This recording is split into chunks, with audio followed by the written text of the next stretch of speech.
Nah, pas tahun 2015 suami saya tuh kena kanker ginjal. Jadi itu harus diangkat. Tapi memang gak ada cara lain ya, karena di ginjal ya.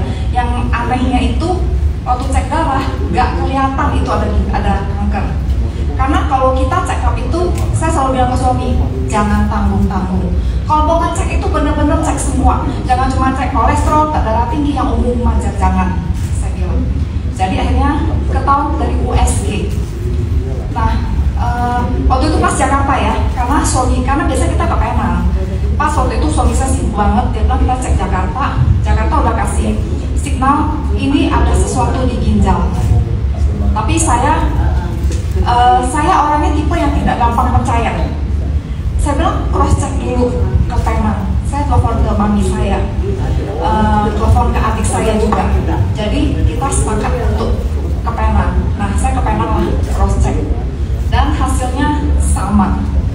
Saya bilang kalau hasil sama langsung pesen meja operasi, jangan operasi di Indonesia. Bukan sombong ya, kalau biaya lebih murah di Penang sih daripada di sini, dan di sono cukup akurat, kita nggak ditakut-takutin. Kita udah nggak tahu ditakut-takutin, tambah takut kan? Kalau sono nggak. Jadi ceritanya udah dioperasi. Setelah operasi itu fungsi ginjalnya tinggal satu ya, ini ya tinggal satu nih. Habis operasi itu kurang lebih 62 antara 62 sampai 65. Nah, udah operasi terus kita tiap setengah tahun datang awalnya harus kontrol. Karena dokter bilang jangan sampai yang satu ini ada apa-apa, ada batu atau ada apa, dia bilang. Jadi ini harus benar-benar dijaga. Dan dia nanya suami saya, bapak kerjanya apa? Saya ingat banget dia nanya saya. Saya pikir saya mau ngomong nih, mau bercanda kuli angkat. Karena dia pesan nggak boleh ngangkat barang berat. Dia bilang, nah dan banyak juga orang di luar sana selalu berpikir, satu ginjal pasti lemes ya, nggak bisa kerja, dikit-dikit capek. Jujur suami saya enggak. Seperti waktu dia 2 ginjal. Nah, saya kembali lagi nih, yang soal EGFR-nya antara 62 dan 65 lupa deh. Tiap tahun datang, tiap setengah tahun kita datang. Setiap setengah tahun datang, fungsinya turun terus. Dan dokter selalu ngomong sama, ibu, ini tidak ada obat. Di dunia ini belum ada obat. Loh, saya bilang jadi gimana ini turun terus? Saya bilang ya kan takutnya pasti cuci darah ya. Paling takut itu cuci darah udah kayak cuci harta gitu loh.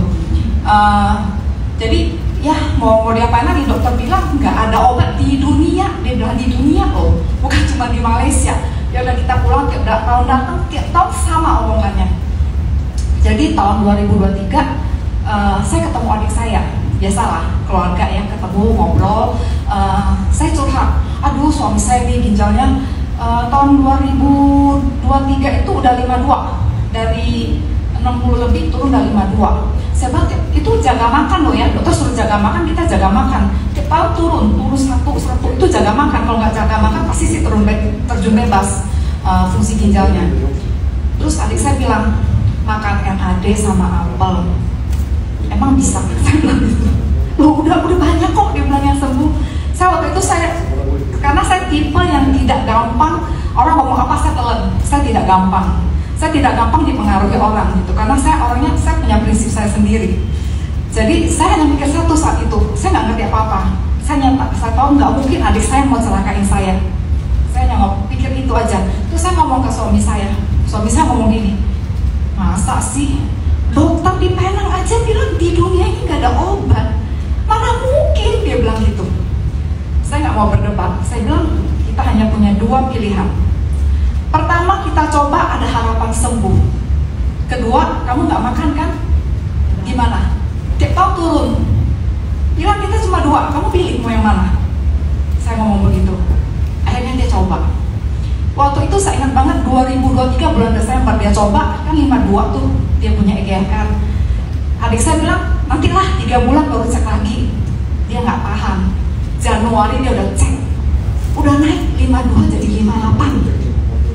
Wah itu senangnya kayak wah nggak tahu kayak goal bisnis yang berapa ratus triliun kali itu ya. Happy banget soalnya nggak pernah naik selama ini. Malah dia cek lagi udah 61. Nah, terus satu hal lagi yang teman-teman harus ingat yang punya penyakit ginjal terutama, jaga makan itu nomor 1. tahun 2024 ponakan nikah di Fairmont, saya ingat banget. Jadi kebetulan makan meja ya, itu ada steak. Jujur steaknya memang enak sekali. Ada steak dan wine-nya dituang terus. Suami saya minum 3 gelas loh. Saya di samping udah nyenggol-nyenggol. Ini wine loh, bukan air putih. Saya bilang, memang wine-nya enak gitu loh. Udah 3 gelas. Saya bilang, ginjal kamu loh, saya bilang. Terus steaknya udah makan 2 potong aja, 3 potong. Enak, gak apa-apa, 2 potong lagi seporsi loh itu. Kan saya nggak mungkin marah-marah depan orang dong. Saya cuma nyenggol-nyenggol doang, kasih tahu. Terus udah itu pulang. 2-3 hari kemudian saya bilang, kamu pergi cek deh. Saya bilang, pasti turun fungsi ginjalnya. Saya bilang itu. Tahu nggak Bapak Ibu turun jadi berapa? Dari 61 turun jadi 47. Jadi setiap klien saya selalu bilang harus jaga makan.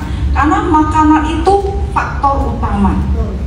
Dia ngebom itu faktor utama. Itu luar biasa, cepat sekali itu kerjanya. Suami saya shock ya. Padahal ada konsultan gratis ya di samping dia. Dia nggak mau dengar. Nah dia udah shock. Saya bilang, kamu aduh gimana nih? Ya harus jaga makan lagi, saya bilang itu. Dan kan saya udah bilang bukan nggak boleh makan boleh, tapi nggak pas slice. Ya kita harus tahu diri kondisi kita di mana. Dia makan terus kalau nggak salah 3 bulan kemudian saya check up lagi ke Penang. Dari 47 udah naik ke 61 lagi.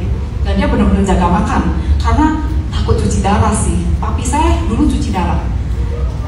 Dulu sih memang belum ada biogrim belum ada papi saya waktu itu. Tapi beliau udah nggak ada. Nah sekarang terakhir bulan berapa ya? Bulan Maret atau April, Maret kemarin deh. Dia iseng cek. Dia bilang saya mau tahu deh ginjal saya gimana nih. Kan kebetulan saya mau jalan-jalan. Dia cek udah sekarang 62 kondisi ginjalnya.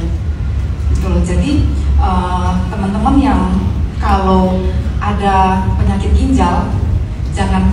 Kalau kita bisa ya, aduh masa sih nih nggak boleh. Ini udah cuci darah nih. Ini pengalaman saya banyak yang udah cuci darah ke istri apa ke suami. Alah sepotong doang lah, sticknya lah. Kita kan kasihan ya jadi istri, masa sih sepotong nggak boleh kasih. Coba aja kasih, pasti drop. Pasti. Kalau saya selalu ada list ya makanan yang tidak disarankan. Kalau pengen selamat, ini harus diikutin. Kalau mau cuek aja, ya udah itu terserah. Yang penting saya sudah kasih tahu yang terbaik. Keputusan akan ada di tangan pasien sendiri. Oke? Nah untuk sementara itu dulu.